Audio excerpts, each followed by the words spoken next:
I'd like to thank the grace of heaven, the virtues of the masters, and the compassion and mercy of the grand predecessors, senior transmitters, lecturers, temple masters, everyone for giving me this opportunity today to talk about, chapter 49 of the Tao Te Ching. All right, so this is it's a moderate length or average length chapter. It has, the title is called The Virtue of Goodness. All right, okay. And it has 4 sections. Okay, so it's 1, 2, 3, 4, 5 sentences. Okay, or 12 lines, phrases, if you will. Okay, so the first one, actually, the first two sections. Well, the first section is the intro. Then sections 2 and 3 is, you can say, it's the analysis, and then last section is the conclusion of what a sage is like. Okay, so this chapter talks about the virtue of goodness and how a sage, you can say, follows it, manifests it, etc. Okay, so let's go to to the outline. Here it goes. Okay, all right. So the sages have no constant mind. They take the mind of the people as their mind. What does that mean? Okay. Okay. We have to first define what constant mind is. Okay. So, all right. So constant mind, well, literally, this word is constant mind. It just means it's the unchanging mind, the inflexible mind, the rigid mindset, being dogmatic, unreasonably stubborn, even in the face of contrary evidence, mind that is unable to adjust based on the situation. So this mindset originates from the ego and comes with various attachments. So it's not a good quality. Okay, so the basic meaning of the first phrase is that sages, okay, do not have a constant mind because they have already let go their egos. Okay, so their minds are free of the ego. Okay, so all right. Sages are not dogmatic. They're not inflexible, nor are they stubborn. Sages have minds that are more flexible, more flowing. Now, this is similar to, what Confucius, was said about Confucius. Okay, so there were 4 things from which the master, that is the Confucius, was entirely free from or free of. So he had no foregone conclusions, no arbitrary predeterminations, prejudgment or whatever. Okay, no obstinacy, that's stubbornness, and no egoism. So no ego, no self. Okay, so that's in the Analects, okay, book 9, all right, chapter 4. You guys can look it up, all right. So that's similar, right? So Confucius, has no inflexible mind or constant mind, same thing. Okay, so additional meaning is the constant mind is contrary to the Tao, and hence completely unlike, or you can say almost opposite, the mind of a sage.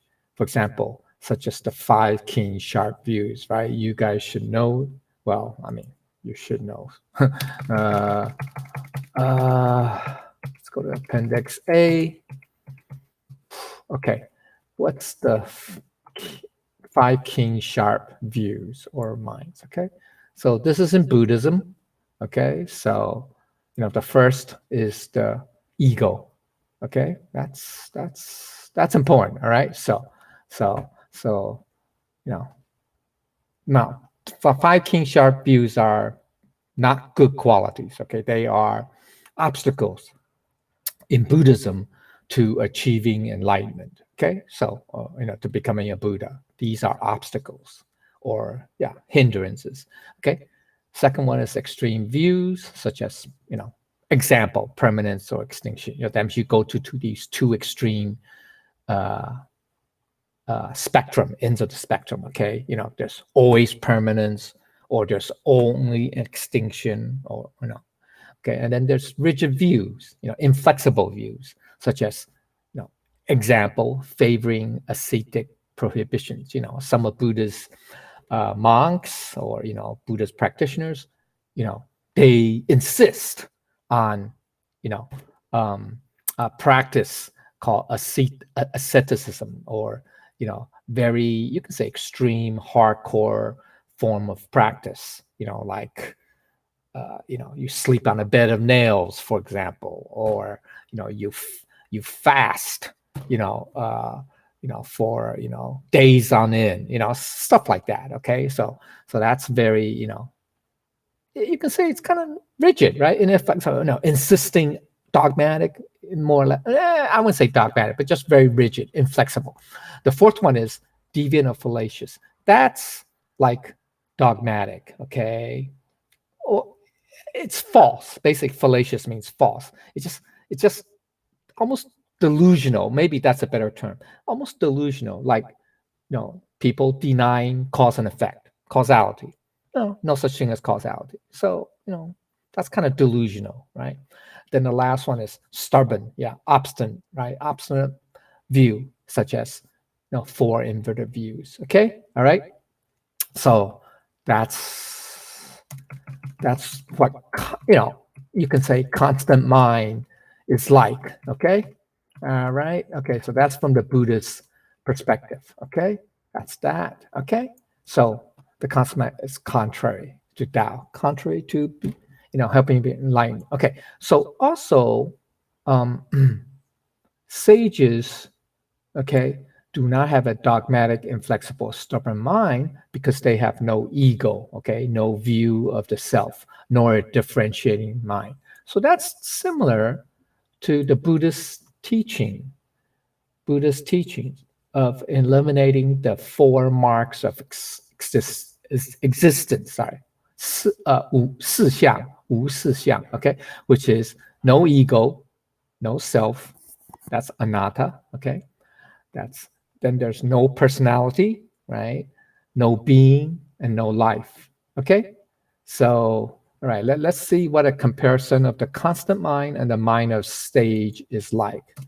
Appendix B. Okay. All right. Here. Okay. So, okay, sages have no constant mind. All right. So here we have on the left column, we have the constant mind.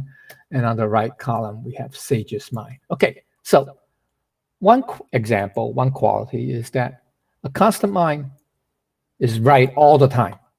Okay, they're right all the time. Okay, they have to be right all the time. Now, sages see the possibility of being wrong. They recognize that no one is perfect and may not know everything. Okay, so they're more open-minded to the possibility, right? They're not extreme. That says, I'm always right. I'm perfect. I know everything. Okay, all right. The constant mind is, once again, very dogmatic. Okay, so my way or the highway. Yeah, okay, it's very dogmatic. Okay, so they're only focused on their views or their perspectives. Okay, whereas a sage welcomes different perspectives, different opinions, viewpoints. They take different perspectives into account for greater understanding. Okay. Now, a constant mind is arrogant.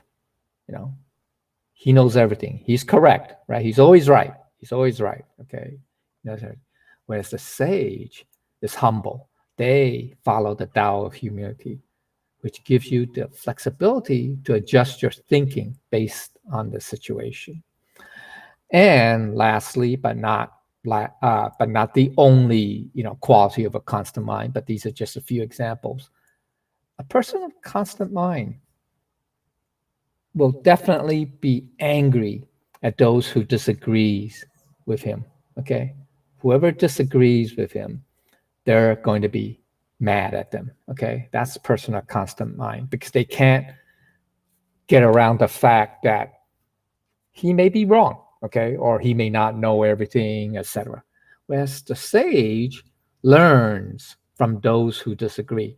They see disagreement as a learning opportunity, as another way of being wrong, if they are wrong. Let's assume that the sages are right? But they still can learn from the fact that, hey, that other perspective or opinion, whatever, is also wrong. I mean, it is being wrong, but they're not angry at that. They see it as a learning opportunity. Okay. All right. So these are some examples of what the differences of a constant mind and a sage's mind. Okay. Let's go. Keep going. Okay. This is long.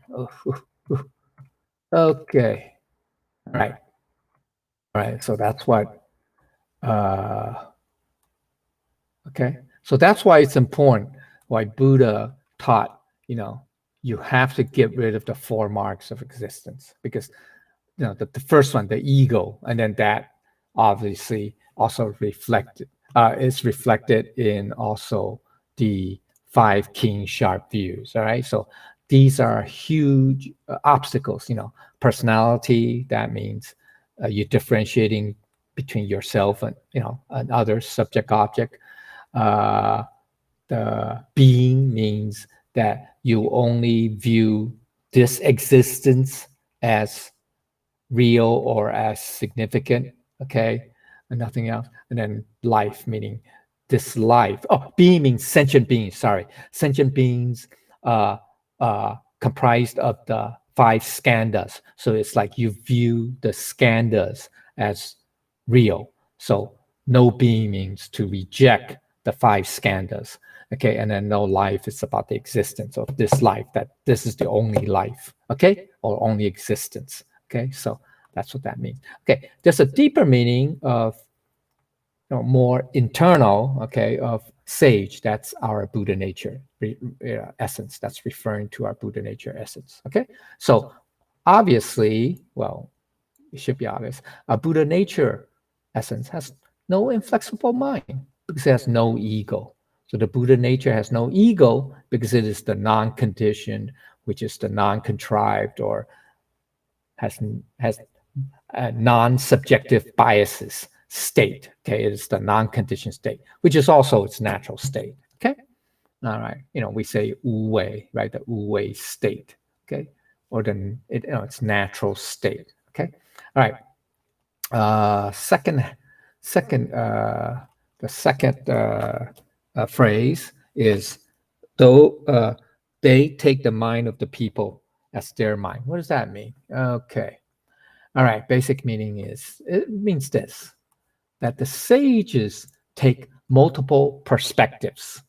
Remember, the first phrase is they don't have an inflexible, dogmatic, rigid mindset. So therefore, it's naturally sages would take multiple perspectives, incorporating many different views in order to have a better perspective for themselves, in order to see the greater picture. Okay, so that's the second. All right, so sages incorporate multiple perspective in, I think I should say multiple perspectives in their thinking, okay, in order to see the overall truth better and more clearly, okay? So this mindset to accommodate multiple views is also tied to the Tao of humility, okay? Humility. That means, right, it's not just your way or the highway, or it's not that you're always right. Even if you are always right, you still do not flaunt it, right? Boast of it, etc., right? You are still open, or you accommodating to different perspectives, ideas, etc. Okay, so and also to be able to put yourself in the other person's shoes. Okay, so it's not easy, right? I mean, most of us, our ego gets in the way. That's the first thing, right? Or you can say pride too. Okay, arrogance. Okay.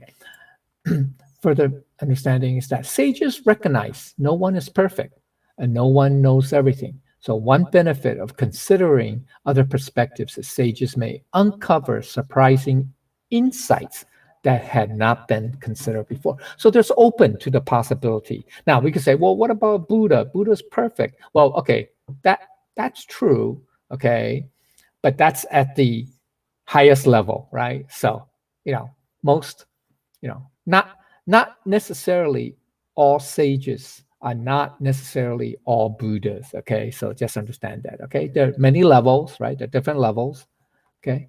All right, so deeper understanding is that in life, most people tend to double down, unfortunately. That's the way the stubbornness and potentially the arrogance comes in on their perspectives and refuse to accept any alternative views, while sages do not see things only from one perspective, right? Most of us are like that. I mean, in my personal experience, we know that, right? When we were, growing up, whether as teenagers, in school, in college, or at work, sometimes, right? We have, we get into arguments or disagreements, and you just double down. You keep insisting, it's your views, right? That you're right, et cetera, right? And, partly it's stubbornness, right? Arrogance, ego, all of those things, all those qualities that we looked at, right? Earlier, right? Traits that we looked at. And this is where, by not backing down, two sides, let's say both sides not backing down, well, that's when, you could end up to what? End up trading insults and potentially, conflict, right? Or physical, conflict. So it's unfortunate, right? And we see this a lot today, right? Especially in politics. I mean, even outside politics, be it in the business arena, at school, or whatever, even at home, right? So, yeah, we just got to be very careful. We have to know, remember when to stop, right? Previous chapter, right? I think it's chapter 46. I mean, among other chapters, okay? All right? Okay, so 46 or 44? Sorry, 46 is contentment. I think it's 44. Okay, all right. Yep, 44, knowing where to stop. Okay, so, all right, so we have to be careful. Okay, all right. So now here's the higher level understanding. Okay, there's a range from constant mind to the mind of the people. That is, the cultivating the mind of a sage depends on self-awareness of, okay, those who have a constant mind tend to lack self-awareness. So they think of themselves as intelligent and open-minded when they are actually not aware enough to know that they are the very opposite. So there's there's a potential pitfall that is for people who tend to be very smart, okay, very intelligent. Okay, I'm not saying that they're all bad. No, that being intelligent is bad. I'm not saying that. But there is a potential pitfall or trap for knowledge, right? This is knowledge now. We're talking about knowledge, not wisdom, right? Knowledge. And I think we mentioned it in previous chapter, right? Once you are so very knowledgeable, like book knowledge, book learning, okay, you there's a tendency to become very arrogant and think that, hey, I know things that you don't know, right? I know stuff that you can't even dream about or that you can't even imagine. Then that is trending towards that, hey, you trending towards a constant mind, okay? And that is because even though in spite of their, high degree or high level of book knowledge, intelligence, book knowledge, they somehow overlooked or don't have enough self-awareness, being to, be aware that, hey, I may not know everything, even though I know more than anybody else. And maybe, just maybe, there's a chance that the other person, the other side, may know something I don't. So putting yourself in the other person's shoes, etc. Okay, being open to, and so that's a danger. Okay, so that's a trap, the intelligence trap. And so, generally, you have a lot of these, I mean, this is generalization, of course. It's not every intelligent person is, has a constant mind. No, but there is a potential pitfall or trap. Okay, all right. Obviously, the ignorant ones are we don't have to talk about that. The ignorant ones are, you can say, delusional, whatever. Okay, but then the other point is those who worry about becoming dogmatic usually do not have that problem, because worrying about leads to reflection, right? So remember, we're talking about self-awareness. Okay, so on the other hand, and I'm saying the second one, those people who worry about being dogmatic, they could be intelligent. They could be extremely intelligent too. It's just that that intelligence or that level of book knowledge did not override that concern, or that concern that, hey,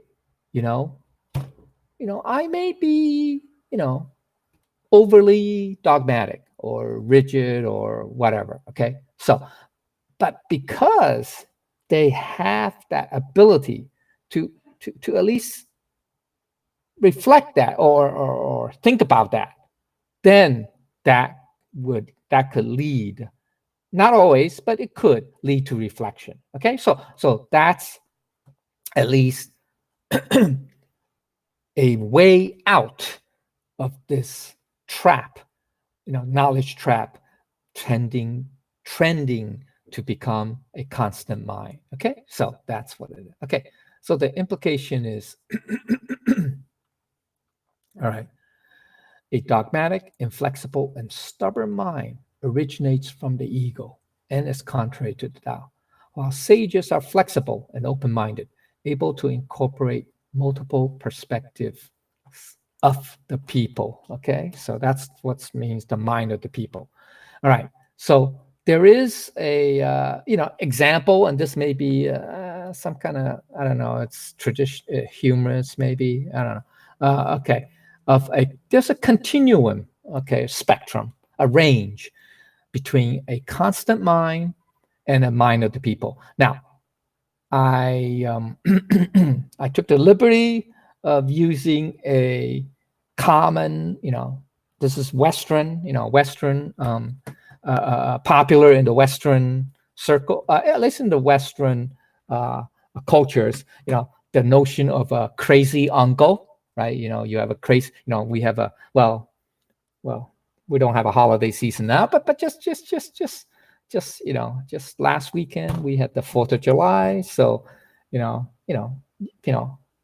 people could, it's a holiday weekend. People could, families could get together, especially, families who live far away, once in a year, or maybe at least this opportunity for families to get together. So, you invite your parents or your grandchildren, your aunts and uncles. Okay, so there's a crazy uncle among them, right?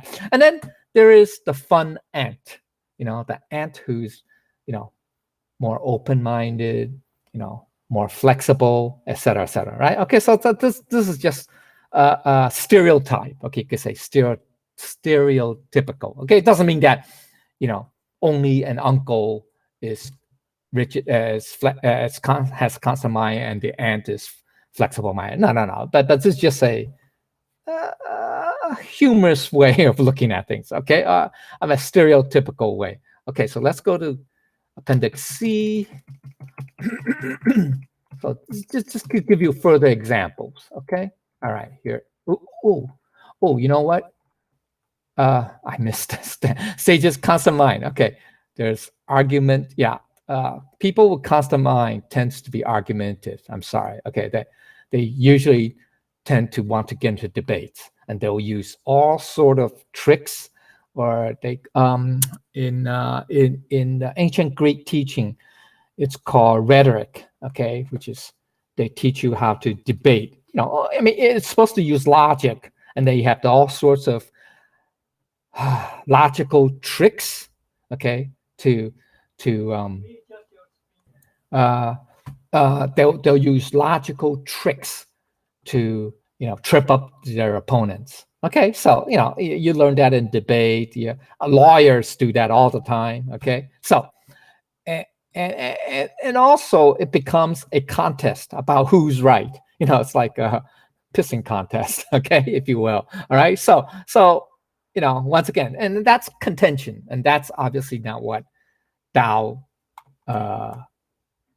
advocates. Okay, so the sage says they see debates as a waste of time. They're not worth it. Okay, rather dialogue. I mean, just conversations, discussions. I understand are more positive. Okay, and productive than debates. Right, debates are a waste of time.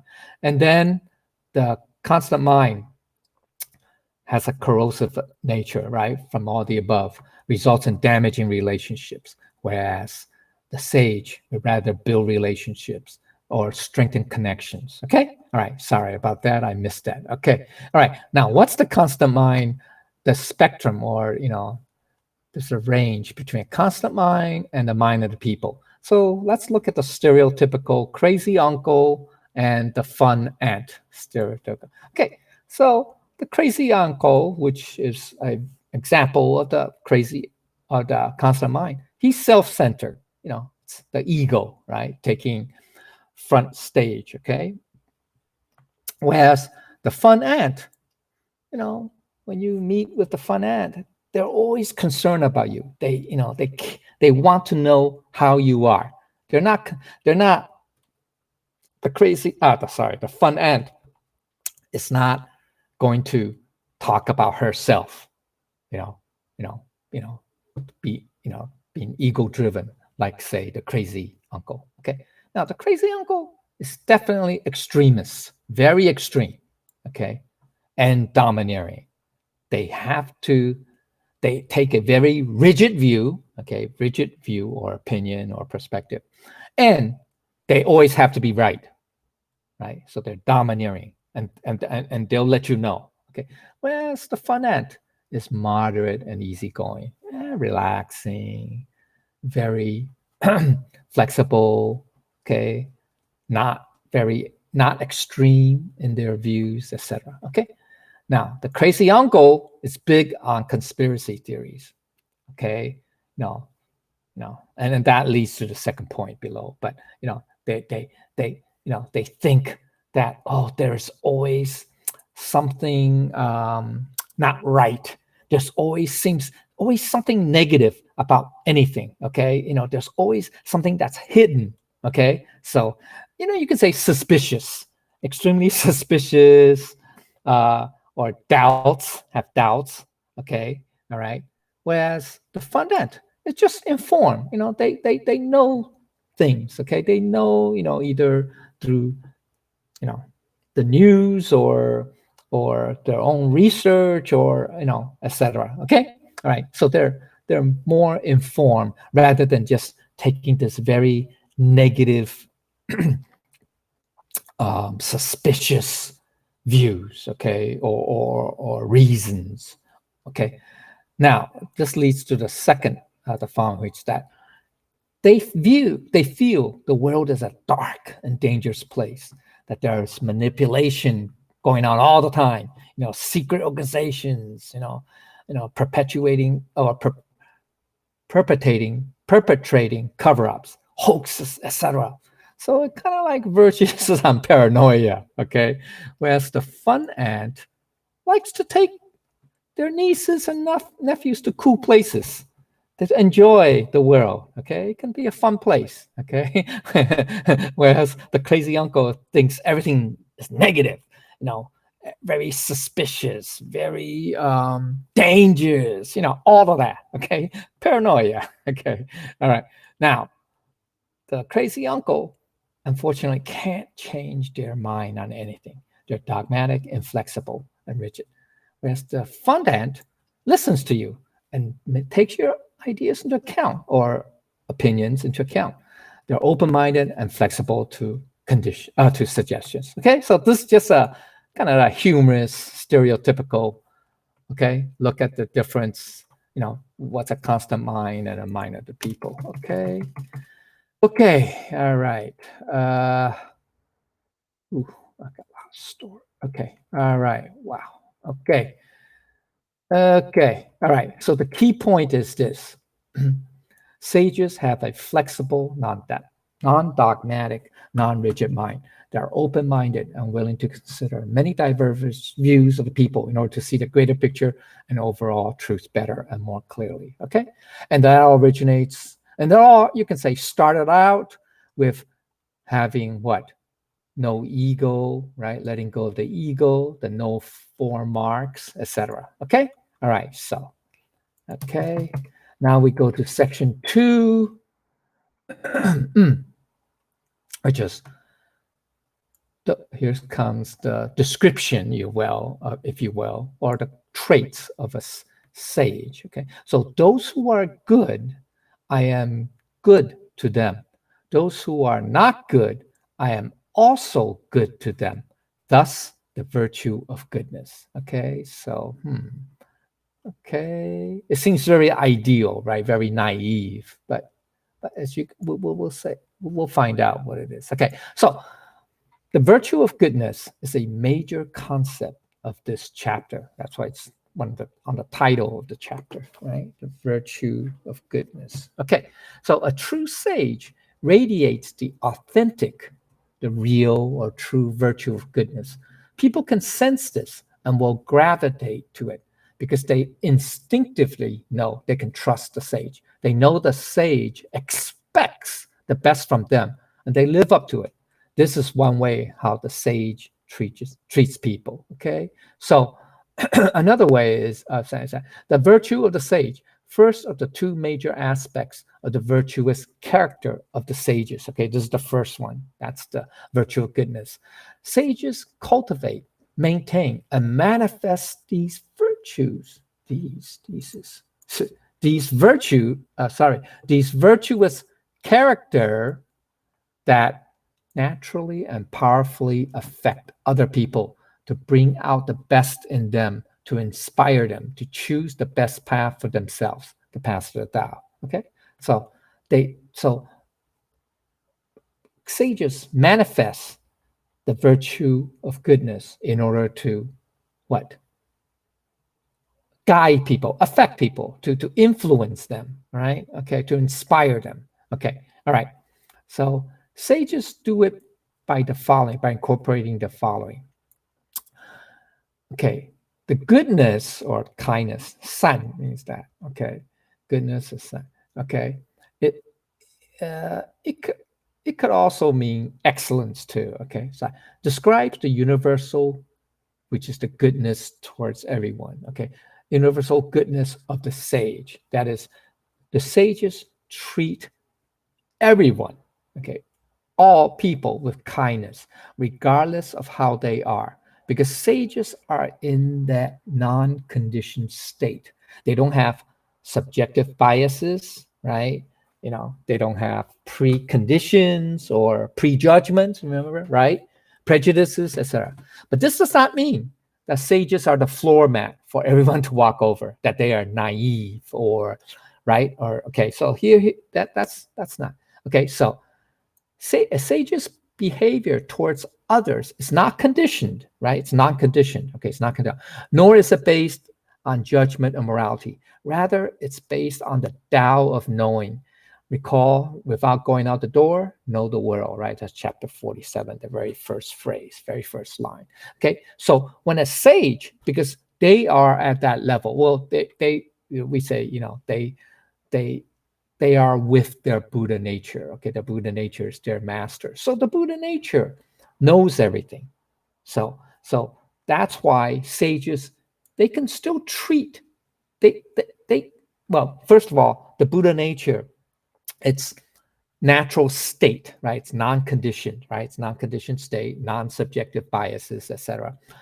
But it's also benevolent, okay? Okay, benevolence, okay? So therefore, the natural manifestation, the non-conditioned, okay, state, or which is the natural manifestation of a Buddha nature, one of its qualities is goodness and kindness. Okay, so all right, so it's not based on naivete or naiveness. Is there such a word? Okay, anyway, all right, okay, all right. So here now, this, it sounds very ideal, very unrealistic, or oh, that's not how the world works, or that's not, whatever. Okay, so it does seem like that. Okay, all right, but we are talking about the ideal state when we're talking about the Buddha nature, right? The Buddha nature. Okay, all right. So there's a further underline. Okay, and this is from the Bible. Okay, so it's, you've heard of this. I think you've heard this quote. It should be pretty popular. It's, you have heard that it was said, "You shall love your neighbor and hate your enemy." Right? That's the conventional. Okay, that's the more rigid mind. Okay, or sorry, constant mind. Okay, that's the conventional. You love the people you love, you like your neighbor, and obviously you hate your enemy, right? Okay, but I say to you, love your enemies, bless those who curse you, do good to those who hate you, and pray for those who spitefully use you and persecute you, that you may be children of your Father in heaven. For he, that's our God, makes his sun rise on the evil and on the good, and sends rain on the just and on the unjust. Right? So look at nature. Now we're talking about nature, right? The sun. The sun shines all over the world, or across the solar system, or whatever. So it shines on everybody, the good people and the bad people. It's just the evil, the good and the evil. Okay, and when it rains, just like a few days ago, what is that, 3 days ago? Man, it was raining 24/7. That was part of the tropical storm Elsa. Anyway, but it rains on the just and the unjust equally, right? So the sun shines on everybody, regardless whether they're good or evil. The rain gives its life-giving water or rain to everybody, whether it's the just or the unjust. Okay, so that's from Gospel of Matthew, chapter 5. Okay, all right, so you guys can look it up. All right, okay, so the deeper understanding of this line now is there's an internal aspect, that is whether we are good or not good. That's the human nature side. All right, okay, because that's the duality, right? The dualistic nature. Okay, but the Buddha nature still maintains its goodness and kindness. That is the virtue of goodness. Right? The Buddha nature is non-conditioned state, remember? Right? So therefore, right, we had talked about previous chapter. I think it's chapter 47, chapter 48, right? Okay, so the Buddha nature is, you can say it's constant in that respect, constant good. Okay, that's the virtue of goodness. It's always good, right? Okay, then there's the external side, which is, now we're talking about the sages, other that sages or enlightened beings, okay, rely on the virtuous nature that is manifested from the Buddha nature essence, like the virtue of goodness. Okay, so that's the reflection. So one is the internal trait or quality, and the other one is the manifestation of that quality. Okay, all right. So the higher internally is okay. Our Buddha nature always manifests its goodness or kindness unconditionally. That's the non-conditional, regardless whether we are good or not good. Whether we individuals, like our conscience. Okay, so All right. Now, externally, because sages manifest the virtue of goodness unconditionally, people will be drawn to them because they know they can trust the sages. They are inspired by the virtue of goodness. Okay, so what's Appendix D? Let's see. Okay, so let's see Appendix D. Oh yeah, there's okay. Um, okay, it's the nature of human beings. All right, so why are sages good to everyone? Yeah, we say it's their nature because they're reflecting or manifesting, manifesting their Buddha nature qualities. Yes, that's true. Okay, so aren't there people though out there in the world who are so awful and terrible and evil that don't deserve any goodness, right? I mean, aren't there those type of people? Yes, there are. Okay, but so this is the common mindset of asking who's deserving of good treatment and who's not. This is when we're differentiating now, right? Yeah, okay, you're good, so you deserve good treatment. You're bad, evil, so you deserve bad, evil treatment. Okay, all right. So it's logic, right? That's logic. That's human nature. Okay. So therefore, we are categorizing or grouping people as good or bad. Okay, good quotations, bad in quotations. Okay, so we're differentiating people based on, you can say, external traits. Oh, that's external, but human traits or physical traits, etc., etc. Okay, human traits, physical traits. Okay, we're no longer viewing every sentient being or every person from the Buddha nature perspective. Okay, because even the most evil people still have a Buddha nature. All right, and which I'll get. I'm leading it from here. So from the above, we may ask if the sages are too naive or too trusting. Yeah, they're good to everybody, whether you're good or evil, doesn't matter. They're still good to you. Okay, here it is. No, sages have a basic belief in the essential goodness of all humans. That at times they can see beyond just the human nature traits, okay, the dualistic side things. They can see beyond that, right? So that's what I'm trying to get to here. Okay. So, if this is true, right, what about the bad people that we do see in the world? That's reality. That's not to negate that fact. That's true. That is true. There are quote unquote bad people, murderers, robbers, et cetera, whatever. Okay. All right. Really bad. Okay. Now, the bad people are those who have strayed or this is the perspective of the sage now that we say the bad people are those who have strayed or deviated from their true nature, right? Though they still, in spite of that, okay, in spite of that deviation, okay, they still have a kernel, of goodness in them, a tiny grain of sand, if you will, or goodness in that. Some may never be able to get back to their goodness because they have strayed too far. Okay. They have gone too far to the extreme or whatever. Okay. That's so because of that, some may never have the opportunity or the chance to get back to their true selves. Okay, or true nature qualities. And some may never be given the chance for redemption before they expire, before they die. Okay, so that's you can say, you know, why we see bad people, okay, or why bad people exist, okay. But no matter how bad people may be, while they are still alive and breathing, there is always the possibility of redemption, of turning round, turning back, however minute the opportunity. So there's still always hope, right? But it could be small or it could be big. Okay, we don't know. Okay, I mean it depends. Okay, on the circumstances. So it is never too late to change for the better. Now there are many stories of this from history. I mean, good example. Let's use the Bible. Uh, Paul, the Apostle Paul, right?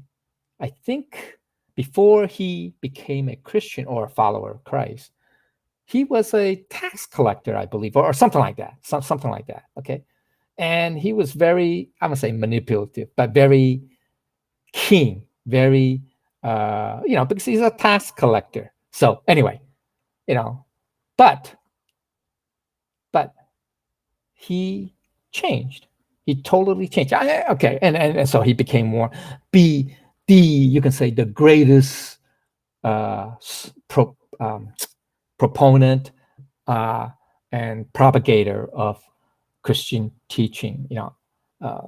Because without Paul, Christianity could have taken a different path. Okay, without Paul. All right. Okay, so if you look at the New Testament, I don't know if it's most, but at least 12 or 13 books were written, well, at least attributed to him. I think scholars agree on 8 and maybe the other 4, not so sure. But anyway, something like that. Okay, anyway, so, but then, we also have stories of, of many quote unquote bad people who found redemption, through some either event, circumstance, etc., and change their ways, right? So there are many stories. Okay, so now this belief has been a cornerstone of Chinese culture. So the belief that even bad people have some good in them, or that their nature is good. Okay, so what am I leading to is this. There's a famous classic, at least in Chinese culture, Chinese tradition. And it's fairly ancient. It's about 800 years, at least. Yeah, 800 years, 800 years. It's called, and you should know this, right? 3-character classic, 三字经. Okay, it's a 13th century Sung Dynasty text of Confucian tenets, principles, teachings in lines of 3 characters. That's what's unique about it. That's called 3-character classic. Every line, phrase, if you will, is composed of just 3 characters, and then they string the 3 characters together to teach a point or to etc. Okay, so this classic, though, what's unique about this classic or special is that at the very beginning, very first phrase, very first line, it begins by stating this belief in the essential goodness of all human beings. Okay, so it says, what it does is that it's saying that all people start out as essentially good, quote unquote good, but over time may become tainted by what? Negative influences of the external world. Okay. All right. Okay. Sorry. Okay. So the first 2 lines, this is what it says. Okay. People in the beginning, their nature is originally good. Okay. 人之初，性本善. Okay. Now, the next very phrase, I didn't have it here, but the next line or the next 6 words is their natures are much the same. Their habits become widely different. So 性相近, okay. 习相远, 习 means habits, 习惯的习. 性 is their nature. So their natures are close, 相近. They're much the same, that they're similar, okay? But their habits become different, okay? So that means it's been influenced, okay, by the material world, okay, or negative influence, okay? So this means that people all start out with an essential purity. How can I say that? Well, let's look at babies. I'm talking about, toddlers, okay, or less than a year old or whatever, or less than 2 years. Excuse me. So a young child, I should be say toddler, knows nothing of greed, hatred, discrimination, racism, or violence. These things are learned or acquired over time. Okay, so just by this observation of babies, toddlers, infants, we can make a pretty strong case that people originally are essentially good, that people have a good original nature. And that is so, right? It's because they are very close to their Buddha nature at that age, okay, so they're still pure like their Buddha nature, Okay, so they're not yet, quote unquote, stained by the physical environment. Okay, all right. So if this is true, then for everybody, for babies like your baby, then even and others, then even the bad people in the world have that center or inner core of goodness that may be obscured, covered up at the moment by negative influences, but can get back to it if they have the proper guidance, proper teaching, etc., etc. Okay, therefore, everyone can get better by returning to the essence, since everyone has this original nature. This is why redemption is possible for everyone. All they had to do is return back to the way they used to be as a young child. So, staying with the New Testament with Jesus, right? When Jesus was dying on a cross, he was crucified with two other robbers, I think, thieves, robbers, right, on either side, and one of them repented, right, sought redemption, before their last breath, and so he was granted, right. So anyway, that's just an example. Okay, so this is the basis for much of the thinking in most Eastern traditions in general, with Confucianism especially, okay, and particularly the Tao. Okay, so and even Buddhism, right? They don't they see, yes, there are good and bad people, but that's not their true selves, not their true nature. The true nature, that is the Buddha nature, is good. Okay, it's always good. Okay, it's constant. Okay, all right. Anyway, okay, all right. So that's an example. A lot of stuff to go on. Okay. Ooh, okay.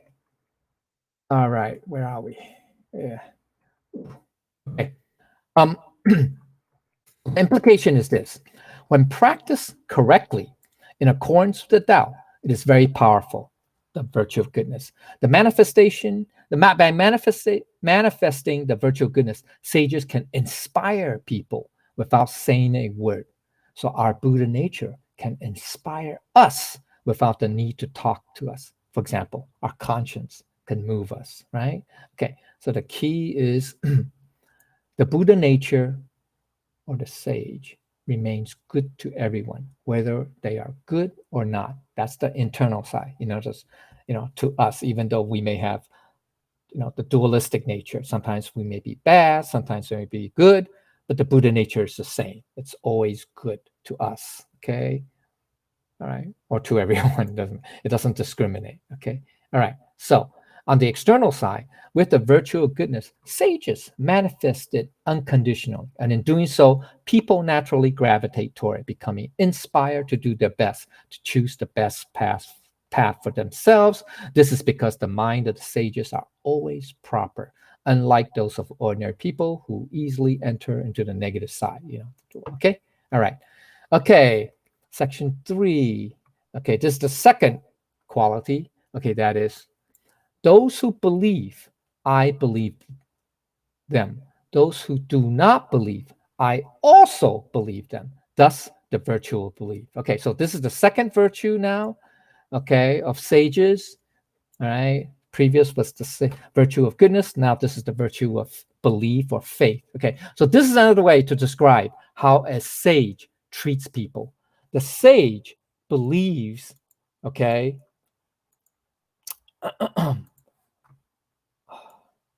okay, the sage, sorry, the sage believes in and trusts everyone. It does not matter if someone is not considered worthy of the belief or trust or believe in themselves. The sage will believe in them no matter what. Okay, and I mean, at the same time, the sage is not naive or gullible to just accept whatever people say at face value. To say the sage trusts everyone is not the same as accepting everything people say at face value. It's not blind trust, because the sage relies on the innate divine wisdom and not conventional knowledge, right? So if the sage just relies on conventional knowledge or typical knowledge, then they could be fooled, right? They could be deceived, right? So that's human level.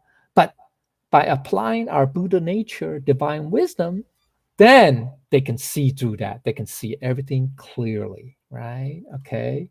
All right. So sages believe in everyone means they believe in the potential people can be better and indeed can become better. That is where the belief, faith, and trust really functions. This is different from blind faith. Get it? Okay. So when the phrase says sages for those who do not believe, sages also believe that. It just means that they believe even those people who either lack faith, lack belief, or et cetera, or don't believe in anything or in the Buddha nature or whatever, they still have the potential, right, to become better. That's what sages believe in. Okay, all right. So further understanding is the virtuous character of a sage incorporates, remember, both goodness or kindness. That's the virtue of goodness. That's the previous line. Okay, and the belief or trust. This is based on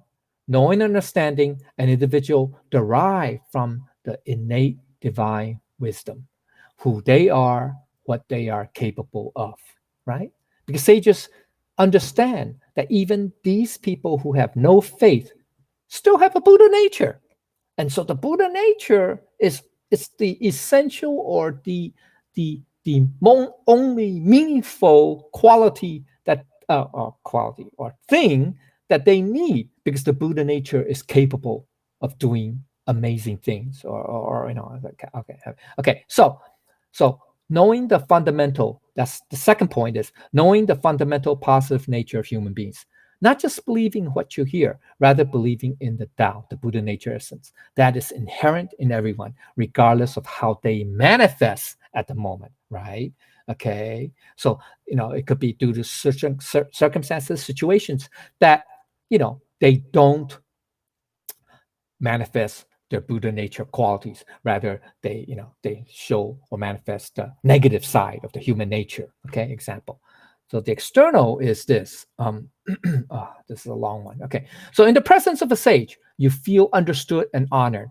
This makes you want to live up to the belief that the sage has entrusted in you. With the sage's goodness and belief in you, right? The two virtues, virtue of goodness and virtue of belief, you will have the feeling that you will not ever disappoint someone. This is how the sages bring out the best in everybody. Okay, there's a story. I mean, I think all of us can reflect on our own individual experiences, okay, of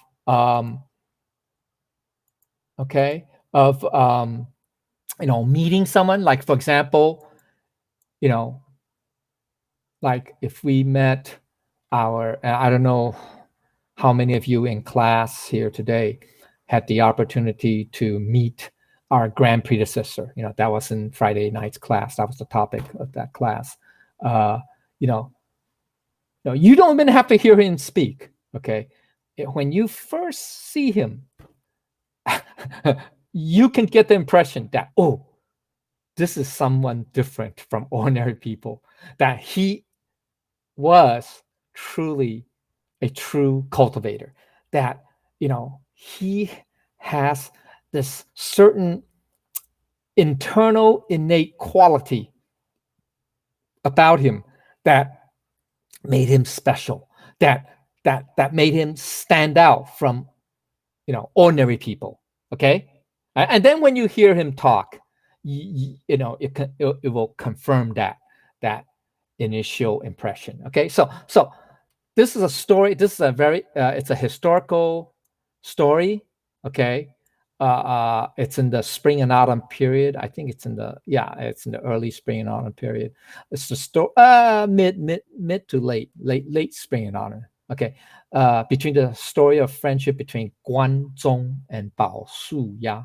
It's I don't want to take too much time. I mean, it's mentioned this or at least these characters. Okay, these two characters, main characters, especially him, the first one, has been mentioned in the 4 books, in the Analects, in Mencius, I believe, in Mencius, in both Analects and Mencius.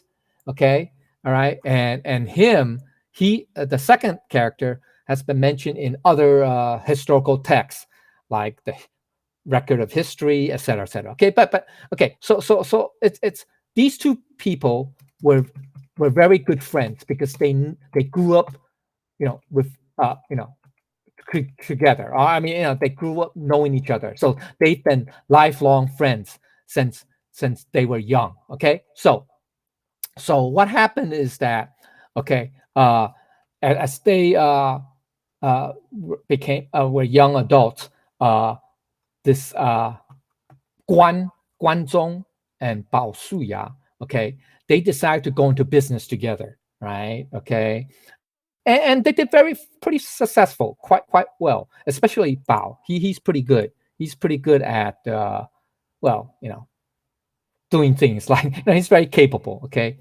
I mean, it's not to say that he's not capable, but they're very successful. So what happens is, as their business grew, they since they were the founders, they split their profits, right? Okay, normally they would split 50-50, but the very interesting thing is Bao, he came from a fairly good background, okay, fairly wealthy background.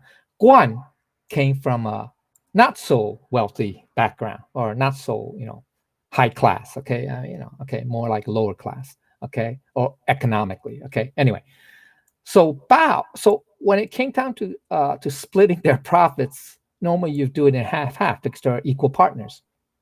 Well, Guan took more of the profits, like he took like 60% or something like that. I don't know, 55, 60, okay, and Bao took 45 or 40, 40.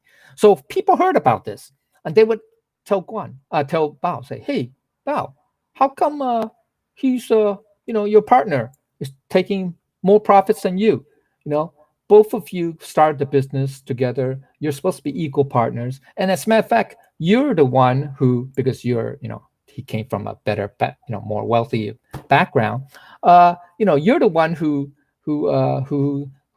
used the startup, the startup capital all came from you and not from him. So why should he be getting more of the profit? And here's what Bao said. Bao responded by saying, well, that's okay, because Guan came from a not so wealthy background, from a poor, economic, class, and he needs to take care of his parents. He's the only one, that can provide for the family. So that's okay, for him to take a little bit more profit than him, because he could put it to good use. He's doing he's not getting the extra profits for himself. He's doing it for his parents, his family, etc. Okay, so the people say, oh, okay, yeah, okay. Then later on, there was a war, and they got drafted or conscripted. Okay, and then it's very interesting. Bao, because he's more, not that because he's more wealthy, but he's stronger. He's more fit. Okay, Guan is a little bit more weaker physically. Okay, so Bao is always in the front lines. Was always in the front lines doing, the dangerous stuff, the fighting. Okay, the actual fighting. Whereas Guan is in the back lines, or what they call it, I don't know, second echelon or whatever. I don't know, whatever. Supporting. He's doing he's like in logistics, or doing support. He wasn't doing any fighting, so he's away from the front lines, from the battle. So he's Guan was never in danger, physical danger, that is, in battle, whereas Bao was always in physical danger in battle. Okay, so then when people heard about it, people said to Bao, hey, Bao, how come you're taking more of the risk? How come you're risking your life? Whereas your buddy here, Guan, what is he, a coward? He's hiding, hiding, in the back. He's not even, fighting alongside you. Okay, what kind of coward is he? Okay, anyway, so Bao said, oh, no, you don't understand. You don't understand the situation. Guan, you see, I'm more fit. I'm stronger. I'm more able-bodied than Guan. Guan is more frail. He's not, he's not as strong. He's kind of weak. Plus, he's the only son for his parents. Okay, so if he dies in battle, then who's going to take care of his parents, right? So I don't mind Guan being in the back. He's got to survive. He's got to survive the war so that he can still continue to support his parents, right? So, okay, people heard that say, okay, all right, they still mumble and say, he's making up excuses for this guy. Okay, anyway, so after the war is over, anyway, just a story. I'm trying to make it short. Okay, right. There's some twists, but I'm gonna skip all that. Bao. So after the war is over, okay.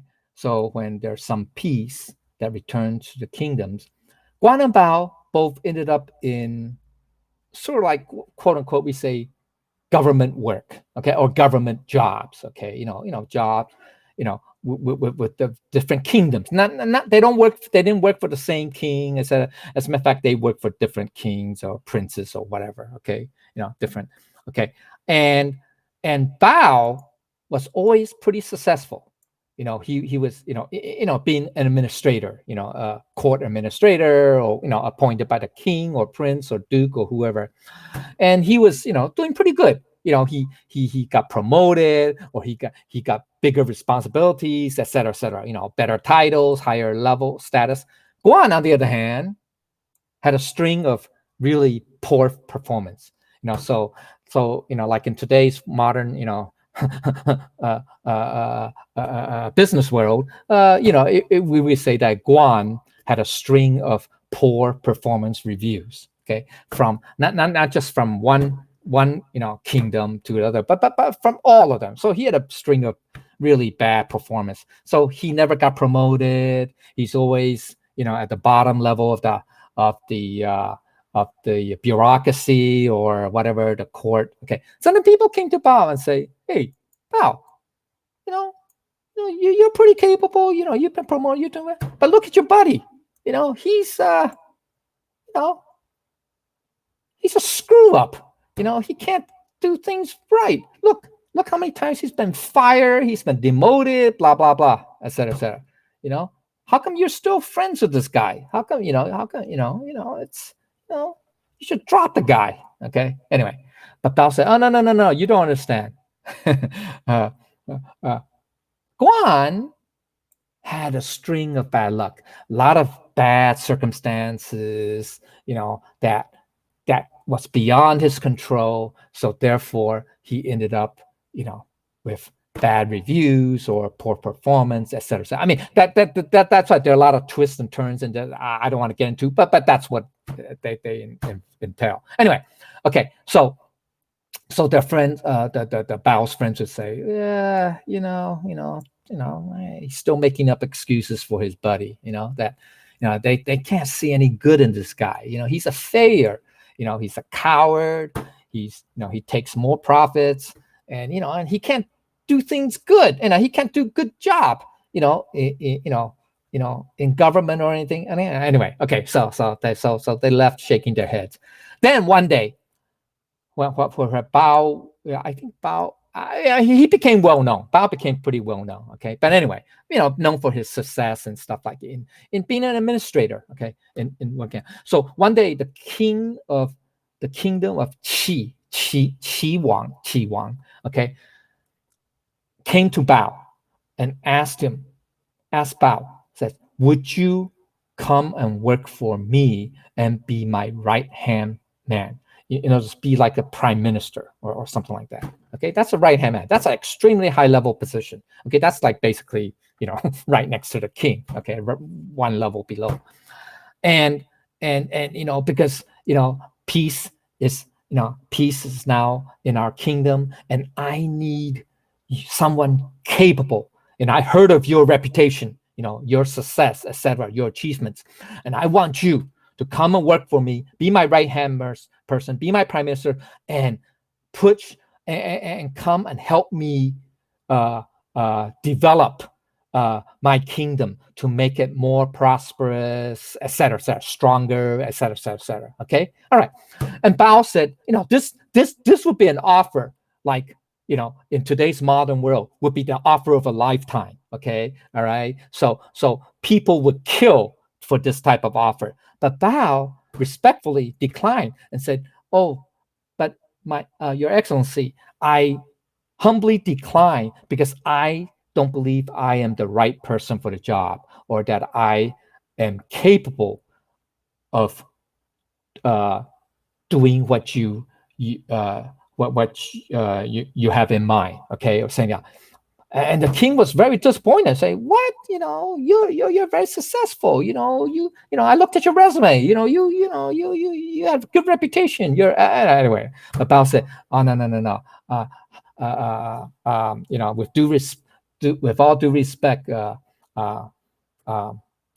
my king, these are just very circumstantial uh, uh, achievements. But I know there's someone who is more capable and more worthy than I to take your offer, and to be your prime minister." And so the king said, "Okay, who?" And then Bao mentioned his friend Guan. And the king said, "Are you kidding me? That guy, this Guan." And then that's why there are earlier twist stories. That Guan tried to have me kill. You know, he, you know, he, he's my sworn enemy. I should have him killed. Why would I want my enemy to be my, right hand person, my prime minister? Okay. And Bao said, "Oh, no, Your Excellency, you don't understand. Guan, the reason why he worked against you is because back then he worked for one of your rivals, another kingdom, okay, another rival. I think it was another prince. I forgot. It's a long story. So he was loyal to his prince, okay. So therefore, he was working against you because the prince was your rival. I think they weren't at war, but they had some rivalry or something like that. So therefore, Guan was loyal to his prince. So therefore, he was against you. So that's circumstantial. But now, my dear king, it's over. I think that prince was deposed or killed or whatever, and Guan no longer worked with them. So, but now Guan, he no longer worked for the prince. So therefore, his loyalty no longer lies with the prince. So he would not have a grudge, or he would not be, you're working against you, et cetera, et cetera. So, Your Excellency, why can't you also let go of your grudge, okay, against Guan? Because, it's over. Let bygones be bygones, right? Yeah, it's very wise words, but, almost like you can say it sounds naive. But anyway, so the king finally relented and said, "Okay, Bao, I'll take your word, and I'll ask Guan to become my prime minister and help me, achieve my vision for my kingdom to make it more prosperous, stronger, et cetera, et cetera." Okay. And so he did. And, history recorded that Guan indeed was very successful and made great achievements for the king of Qi, the Qi kingdom, and so successful, in fact, that the Qi kingdom became one of the strongest kingdoms and one of the most prosperous kingdoms during the spring and autumn period. I think by that time, they have like 7 or maybe a dozen kingdoms, and the Qi kingdom was one of the largest and the most prosperous. So that's how history recorded. Okay, so it's a long story. I'm sorry, but here it's an illustration of these 2 key points. Okay, the first, the virtue of goodness. So in business and in battle, Bao saw the good in Guan, even when everyone did not. Okay, so okay. Then in the virtue of belief, in recommending Guan, Bao believed in him, even when everyone else, including the king of the Qi kingdom, did not. Right? Okay, so we should ask ourselves, how does that affect us in our life? Is there anyone in your life who knows you better than yourself and believes in you, even if no one else does? Your parents, perhaps, or a teacher from the past? If such a person exists, how do you feel about such a person who has such an unwavering belief in you? On the other hand, if you don't have someone like that in your life that believed in you, no matter what, if there was such a person, how would you feel about this person? Okay. Wouldn't it be great to have someone like that in your life? How would this person inspire you to bring the best out of you, just as Bao brought out the best in Guan? So what if you can be such, let's turn it around. What if you can be such a person for someone else? What if you can be the one to inspire this other person to bring out their best? You can be that inspirational figure for someone else by really knowing that person, knowing what they can do, knowing their essential good nature, and therefore, when they are with you, there's no question that they would live up to their potential. They would bring out their very best. Now, I'm talking about external, right? You and whoever, but also there's an internal component, and that's our Buddha nature. So it is the Buddha nature that always has that faith, okay, and that goodness. So it's just that we need to believe in that Buddha nature, and that Buddha nature would be that guide, or would be the Bao, Bao Suya person to bring out the best in us. Get it? Okay, so that's the internal. Okay, so sorry this story took so long, but you guys can read it up. It's been mentioned. I think also mentioned by Zhuangzi also. Okay, anyway, sorry, but that's a historical example. Okay, I'm getting close to the end, I hope. What time? Oh man. All right. I'm working on 90 minutes. Okay. All right. More stuff. Okay. All right. So, okay. Oh boy. Okay. Oops. Sorry. This is okay. Where are we? Huh? Where are we? Okay. Here. All right. So, the higher understanding is there's an internal side. Okay, and it gets very not too complex, but it's a lot. Okay, so there's an internal side that is, we need to believe that our essence, Buddha nature, is composed of three inseparable Buddhas. Have you guys heard this term? The three Buddhas, okay? That is within each of us. So the first one is our own birthless and vanishingless Buddha nature essence. That's in the center, okay? Now, so this is a reflected, I don't know if you ever wonder, when you study Buddhism, okay, why, when we go to Buddhist monasteries or, the Mahayana temples or whatever, okay, even the Hinayana, okay, temples, they always, if you look at their altar, they always have threes, Buddhas of threes, or Bodhisattvas. Well, it's usually one Buddha and two Bodhisattvas, but it's always a trinity. It's always a trinity. It's very interesting. Okay. Anyway. But it's because, okay, there's called the three Buddhas. It's also called the three honor ones, three sages, or the three precious Buddhas. Okay. But anyway. Okay. So we have the first, the one in the middle is our Buddha nature. Then there's the second one on the left of that central figure, or from the right on our perspective anyway, if we're looking at the altar. It's the Mahan Prajna. That's the innate divine wisdom on the left or right, okay? And then on the opposite side, the right or the left from our perspective is the conducts on the right, okay? That's the actual practice. Now, this is called the Buddha Trinity, okay, within us, also known as the three precious Buddhas, three honor ones, three sages, etc. Now, there are different sets of these three, by the way, okay? So on the Pure Land sect, or the Jingtu Zong, okay, there's the Amitabha, right? You've heard of Amitabha. That's Omitofu, right? Omitofu. He's in the center, so he represents our Buddha nature essence. Then there's the Mahastama Prapta, or sometimes just Mahastama. It's called the Da Si Zi Pusa. He's on the right. Okay. He represents wisdom, by the way, in this trinity. Then there's, on the other side, on the left side, it's Avalokitesvara, or Guanyin Bodhisattva, which represents compassion. Okay, that's what that's got. Okay, so you have our Omi Tofu, Amitabha, which represents our Buddha nature essence.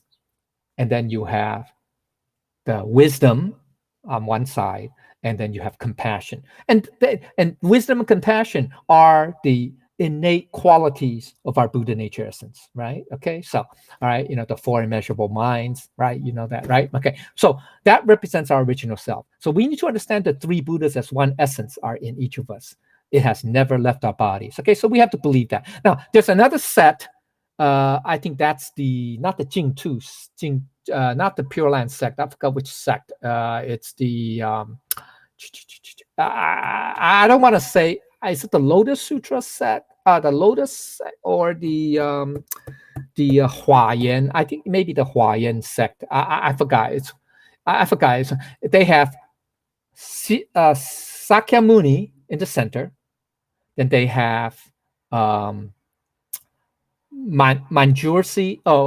They have they have Satama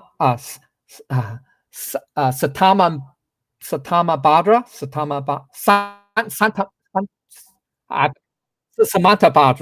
Okay, Samantabhadra or Pushen Pusa, and Manjursi on the opposite side. So Samantabhadra represents principle, Li. It's called Li, okay, or principles, okay. And Manjursi represents wisdom, okay. So they're different sets, but it doesn't matter. The point is, it's the Trinity, and they all represent qualities of our Buddha nature, okay. All right. So that's what this means, okay. So that's why if you go to any Mahayana temple, they don't have one Buddha on the altar. They usually have sets of threes, okay, to represent that. Anyway, okay, so one is like the essence, the other two are the manifestations. Get it? Or you can say functions, okay, functions. Okay, all right. So the implication is this: on the external level, okay, okay. So for the sages, it does not matter whether we believe or do not believe in the Buddha nature. Sages will always tell us that when we believe, we have it. When we do not believe, we still have it. Okay. So then on the internal, it means that okay, that our Buddha nature is not concerned about whether we believe in it, in the Buddha nature or not. When we believe in it, it exists. When we don't believe in it, it still exists. That is the Buddha nature, right? It's eternal, right? It has no beginning, no end. Okay, so the key is this: the Buddha nature is always present. Okay. Okay. Just because you do not believe it does not mean it is not present. The Buddha nature always exists. Our Buddha nature is so marvelous. If we believe in it, it lets us use it. Okay. Okay. So here it is. Okay. If we do not believe in it, it also lets us use it. It is very marvelous, very natural. Okay. So if we sentient beings believe in the Buddha nature essence, and we believe the three Buddhas are of one essence, that's the Buddha Trinity, then sages like Lao Tzu believe it. If we sentient beings do not believe in the Buddha nature, sages still also believe in the Buddha nature essence. It's telling us that this is a certainty. This will never change. Okay, so all right. Okay. Oh, we're in the last section. Okay, so I'm gonna go quick. All right. The meaning of this phrase is the sages live in the world, whereupon cautiously they merge their minds for the world. Okay, so basic meaning, external view is real sages live as part of the everyday, mundane, secular world. Sages do not live outside of this material world. That's what it means, okay? And sages are always with the people, not far away from them. Real sages are not hermits. Hermits are not real sages, okay? So the general meaning is all sentient beings are all sages. The sentient beings of the world are all sages. Okay, why are sentient beings not away from the people? Well, internally, the Buddha nature exists, lives within our own world, within ourselves. So the sages never are away from sentient beings because they are in them, right? That's the Buddha nature, okay? Chu just means being cautious. Now, depending on which version, it's either chu or xi. Okay, 细细, okay. It just means that they are, it means very cautious, very careful. Okay, so in this context, because it's repeated twice, it just means it's an emphasis. It's a vivid description, like a description of taking a deep breath, to be cautious, cautiously. Okay, I mean, literally, this means to dread, to fear, to be anxious, but it means to be careful. Okay, so to be careful. All right, so basic meaning of this line is when sages are in the midst of this material world, living amongst people or within us, and are presenting the Tao perspective to us, they must do so cautiously. Why? Why is that? Why is that? Sages are careful when they get involved with the mundane world because the world contains all kinds of people. Remember the previous two lines, lines 3 and 4? Some people are good, some are not. Line 6 and 7, some people can be trusted, some cannot. Okay, so that's why, because you're dealing with all types of people, okay, good and bad, the trustworthy and the non-trustworthy, untrustworthy. Okay, so sages will gladly treat all people well and believe in them, but not blindly. That's the important thing. Sages always maintain a healthy level of skepticism, so they may not take someone's words at face value. Okay. They're open to your words, but they may not necessarily believe it. Okay. So the mentoring or guidance that someone needs does not mean there has to be blind faith in them, just like the Bao and Guan story, right? Or you can believe in their potential and yet treat what they say with the practical wisdom of having lived and experienced in many different situations in life. That means you have wisdom. Okay. So deeper understanding is that sages, all sages would have this certain sense of concern. Their minds need to be alert or vigilant or see things with clarity. Okay, in order to merge their minds with the world, because for the entire world, their minds need to conform to the world, which is the principles of heaven and earth. All the minds of the sages and the minds of the world, of the entire world, are merged together. That's called being one. Okay, so this is a reminder that we cannot just care only about ourselves, but we must also care about everyone else, as well as treating all matters, large or small, with serious intent, thoughtfulness, importance, and respect. Gravitas, which is a flexible, non-dogmatic, non-rigid mind, like a sage. Okay, so all right, so now this is going to be a lead into next chapter, but okay, so I don't want to talking about merging into one. Okay, the sages of the mind merge with the mind of the world. Okay, the minds of the world. Okay, so the key point is this: usually our minds are mostly concerned about or confined within ourselves, because we mostly care about ourselves. So Lao Tzu was saying this is the area of difference between sages and us. That is, we do not place our minds, do not merge them with the entire world. So we have not cautiously merged our minds for the world. We have not yet achieved this level. That's, we're only concerned about self. Once again, it's that ego, right? That I, okay. All right. I think this is the conclusion. Sorry. Okay. Basic meaning. Okay. Oh, the people all pay attention with their ears and eyes. The sages all care for them as children. Okay, so the basic meaning is the people listen and watch attentively to what the sages have to say and actually do what they say and what they do. Because many people can talk a great game, but cannot live up to their words. Okay, so all right. Okay, so the people are watching which sage's mind is merged for the world. The people all look to sages as examples to follow. Usually, given sufficient time, people can sense false teachers who are not authentic, but not all the time. Okay, we can still, all right, but we can be fooled too. People, that is people. Okay, so we have to be careful. All right.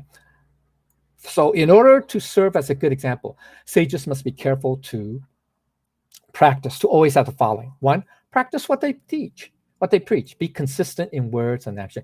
This is also going to be an important element in next chapter, chapter 50. Okay, set a high standard for themselves. No self-deluding excuses. Strict with themselves internally. That's being square. And easygoing or smooth with everyone else. That's round on the outside. So that's in chapter 41. Okay, all right. The great square has no corners. Okay. Be impeccable publicly and privately.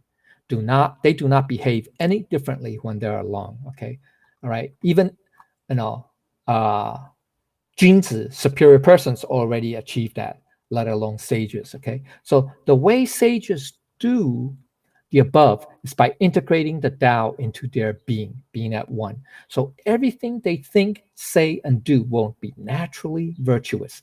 Everything flows naturally without being forced, without thinking about it. That's the non-conditioned state. Okay, so this is also an important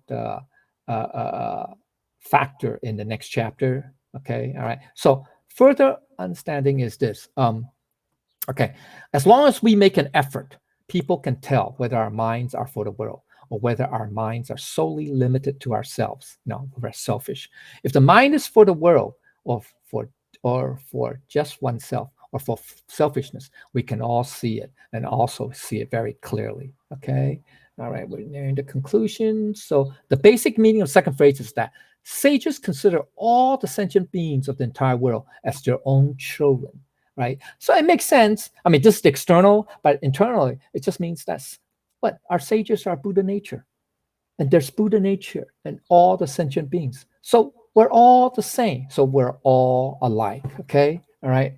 Okay, so sages nurture people in the sense of guiding them toward Tao. That's what the nurture means. Okay, all right. Okay, or treating them as children. Okay, that we want to lead them to Tao. Okay, so this involves a distinction between physical age and spiritual age.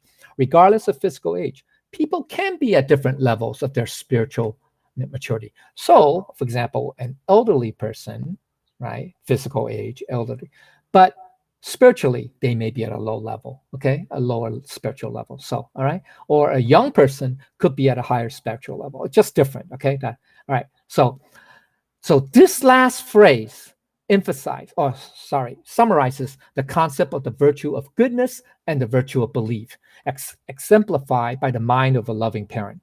Okay, so for the virtue of goodness, the parent treats the child well, whether the child is good or bad, because the parent knows the child's basic goodness or innate goodness. Okay, now in the virtue of belief, the parents believes in the child, whether the child has the same belief or not, whether the child has that same level of belief in themselves or not.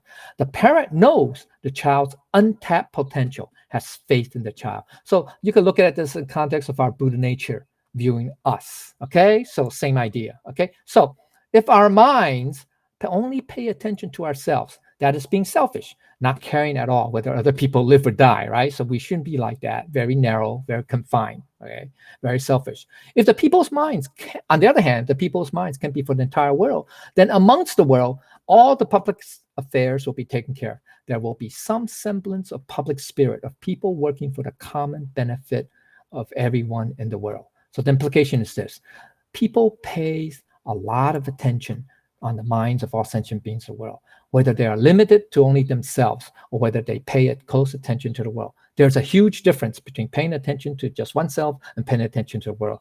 Okay, so the summary is this. Okay, it's this. Okay, so we should cultivate the virtue of goodness and belief. So we should see the potential for good in everyone. So for some people, though, this may require an open mind, right? So we got to be careful. All right, I mean, be mindful. Okay, so understand the deeper motivations. We are all doing the best we can with what we have. So a lot of things are circumstantial, etc., etc. So we have to really dig deep and find what is our true motivation, or what is the real source of our motivation. Okay, realize that people want to be trusted. Okay, sometimes all they need is a chance to prove themselves, like the story of Guan, right? Guan, okay, Guanzong, okay, and to help them bring out their best and highest selves. That's to guide them and yourself towards the positive, right? Okay, all right. Remember that from the 3 character classics, that we're all innately good. Okay, all right. So we want to bring. Okay, so the key point. Here's the conclusion. So took 90 minutes. Okay, 100 minutes. Okay, so here it is. Okay, so where it is. Okay, so being able to have the entire Tao manifest in the world, being able to have the entire world under the care of sages. That's what it is, right? If we have the entire Tao manifest, that means the entire world is under the care of sages. Sage means Buddha nature, or Buddha nature essence. So this is the very ideal state. It is, okay, it is. It's okay. So it's most ideal. Where what? Sages have no constant mind. Our Buddha nature have no constant mind. Where there is goodness in the people, innately good, right? We innately all have the sentient Buddha nature. Where there is belief in the people, where their minds are for the people, where their minds are merged for the world. The Buddha nature essence still believes in us, okay? And they are all for everybody. They're not just for the individual, okay? And their minds are always together with the world at one. This is the virtue of belief. This is the virtue of goodness. Okay. All right. So I think I've covered everything. Yes. Okay. I covered everything. So this concludes today's topic. If I said anything wrong or incomplete, I ask for the Buddha's and Lao Tzu's guidance and your guidance as well. Okay. And forgiveness. Okay. Thank you, everybody.